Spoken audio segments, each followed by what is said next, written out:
Ma'am, alam ba ni PRRD ang mga... Hindi ko sinabi, huwag ninyong banggitin sa kanya. hindi ko binanggit sa kanya ang impeachment at hindi ko binanggit sa kanya ang mga nangyari sa House of Representatives. So, hindi ko niya alam na merong pangalawang posible impeachment na mangyayari. Kasi sa tingin ko, hindi na niya kailangan malaman ang mga ganyan na klase na bodies kasi wala din naman yung value sa kanya.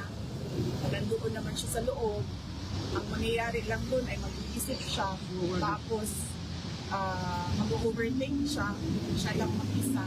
Hindi siya karapat-dapat para sa isang 81-year-old. Dapat ang alam lang niya ay yung mga copy ng mga bagay. Lalo pati nag-iisip tayo na baka nga dyan siya gawian ng buhay sa loob, no? Dyan siya mamamatay sa loob ng detention. So dapat yung maaalala niya at naiisip niya ay yung mga masasayang bagay. Hindi yung mga kalukuhan, korupsyon at abuso ng mga congressman at iba pang politiko kasama na ang administration. VP, were you able to convince PRRD na magpa-physiotherapy today? Hindi kasi politics yung napag-usapan. So, hindi namin napag-usapan yung physiotherapy. Pero, kinamusta ko siya sa pagkain. Sabi ko, masarap na ba yung pagkain? At nagbibigay ba sila ng Filipino dishes? Sabi niya, meron daw mga nagbibigay na almost tastes like Filipino dishes. Kasi sinabi ko sa kanya na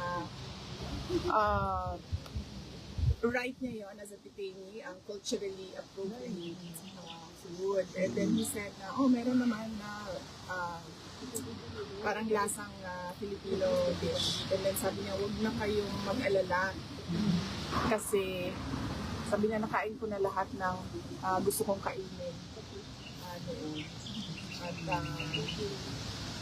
sabi ko, nag-serve ba sila ng munggus sa iyo? Sabi niya, huwag mo na isipin yan. Sabi niya, lahat ng munggus, kain ko na.